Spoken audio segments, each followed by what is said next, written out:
How archaea different from bacteria and eukarya? Cell membrane.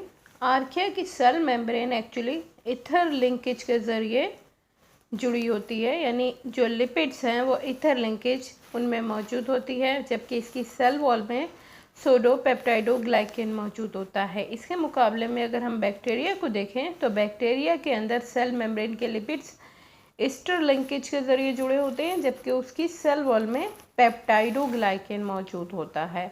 और साथ ही साथ अगर हम यूकैरिया को देखें तो यूकैरिया के अंदर भी ईस्टर लिंकेज ही होती है और इसकी सेल वॉल एक्चुअली सेल्यूलोज और दूसरे डिफरेंट टाइप के केमिकल से मिलकर बनी होती है। अगर जीन स्ट्रक्चर पर नज़र डालें तो आर्किया के अंदर सर्कुलर क्रोमोसोम मौजूद होता है। ये बैक्टीरिया की तरह का होता है, लेकिन दूसरी ही तरफ इसके अंदर जो ट्रांसलेशन और ट्रांसक्रिप्शन का प्रोसेस होता है वो यूकैरिया की तरह का होता है, यानी इनमें एंजाइम पॉलीमरेज मौजूद होता है। जबकि बैक्टीरिया के अंदर क्रोमोसोम तो सर्कुलर ही होता है, लेकिन इनकी ट्रांसलेशन और ट्रांसक्रिप्शन यूकैरिया से अलग होती है, यूनिक होती है। और साथ ही साथ यूकैरिया के अंदर हम जानते हैं कि लीनियर क्रोमोसोम मौजूद होता है और इनकी ट्रांसलेशन और ट्रांसक्रिप्शन आर्किया की ही तरह की होती है। नेक्स्ट, अगर इंटरनल स्ट्रक्चर्स पर नज़र डालें तो आर्किया के अंदर कोई मेम्ब्रेन बाउंड ऑर्गेनेल्स या न्यूक्लियस प्रेजेंट नहीं होता, सेम एज बैक्टीरिया।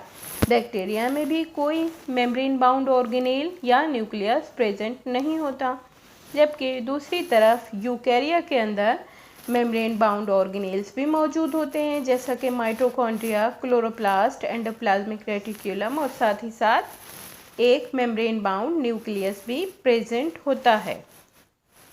अगर हम इन तीनों का मेटाबॉलिज्म या मेटाबॉलिक एक्टिविटीज़ को चेक करें तो आर्किया के अंदर जो मेटाबॉलिक एक्टिविटी होती है उसे हम मेथेनोजेनेसिस कहते हैं। इसके अंदर ये एक ऐसी एनएरोबिक रेस्पिरेशन है जिसमें बायोगैस प्रोड्यूस हो रही होती है, जबकि बैक्टीरिया के अंदर डिफरेंट टाइप की मेटाबॉलिक एक्टिविटीज़ होती हैं। मिसाल के तौर पर ये फोटोसिंथेटिक भी होते हैं, ये केमोसिंथेटिक भी होते हैं, ये एरोबिक भी हो सकते हैं, ये एनएरोबिक भी हो सकते हैं और साथ ही साथ ये फर्मेंटेशन का प्रोसेस भी करते हैं। जबकि इसी तरह से अगर हम यूकैरिया को देखें तो उनके अंदर भी फोटोसिंथेसिस और सेलुलर रेस्पिरेशन का प्रोसेस हो रहा होता है। अगर इन तीनों की रिप्रोडक्शन में डिफरेंस चेक करें तो आर्किया के अंदर जो रिप्रोडक्शन हो रही होती है वो बैक्टीरिया की ही तरह की होती है, यानी एसेक्सुअली रिप्रोड्यूस कर रहे होते हैं बाय बाइनरी फिशन, फ्रेगमेंटेशन और बडिंग। और साथ ही साथ जो जीन ट्रांसफ़र होता है वो हॉरिजॉन्टल जीन ट्रांसफ़र हो रहा होता है। जबकि अगर हम यूकैरिया को देखें तो यूकैरिया के अंदर सेक्सुअल रिप्रोडक्शन होती है और उनका जो जीन ट्रांसफ़र होता है वो वर्टिकल जीन ट्रांसफ़र होता है, यानी रिप्रोडक्शन आर्किया और बैक्टीरिया की 100% सेम होती है, यूकैरिया की उनसे डिफरेंट होती है।